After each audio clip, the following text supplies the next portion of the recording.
এই 2015 সালের অক্টোবর মাসে সালাউদ্দিন কাদের চৌধুরীকে ফাঁসি দেওয়া হয়। অক্টোবর মাস, সম্ভবত অক্টোবর মাসে বা অথবা নভেম্বর মাসে, সম্ভবত অক্টোবর মাসে সালাউদ্দিন কাদের চৌধুরী, প্লিজ আপনারা এটাকে রাজনৈতিক বক্তব্য হিসেবে নেবেন না, এটা একটা সাধারণ আসামত, কিন্তু আমি এই কথাগুলো বলা জরুরি। তিনি ফাঁসির মঞ্চে যখন তাকে রুম থেকে নিয়ে যাওয়া হচ্ছে, আমি জনগণদের সাথে কথা বলেছি, আমরা তো কারাগারে ছিলাম, ফাঁসির মঞ্চ দাঁড়িয়ে তিনি আল্লাহু আকবার স্লোগান তুলেছিলেন, একবার না বারবার তিনি স্লোগান তুলেছিলেন। সুতরাং রমজানবাসী কোনোভাবেই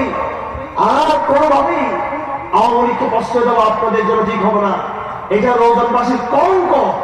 এই শাখা চৌধুরীর শহীদ, তার কবরে ছাত্রলীগের সভাপতি এসে তার কবরে তার যে সাইনবোর্ড ছিল এটাকে ভেঙে তছনছ করেছে, কবর অবমাননা করেছে, আপনারা সকলে সেটা জানেন। তারা কিন্তু এখন পলাতক। আপনাদেরকে বলবো, আপনারা আওয়ামী লীগ ছেড়ে বিএনপিতে আসুন, আওয়ামী লীগ ছেড়ে জামাত ইসলামীতে আসুন, আওয়ামী লীগ ছেড়ে আপনারা হেফাজত ইসলামে আসুন, সে আহ্বান করবো না। আওয়ামী লীগ যদি আমাদের আহ্বান থাকবে, আওয়ামী লীগ ছেড়ে এই সারের সামনে ফিরে আসুন, রসুলের আদর্শে ফিরে আসুন, কোরআন সুন্নাহর পথে ফিরে আসুন। কথা ঠিক কিনা?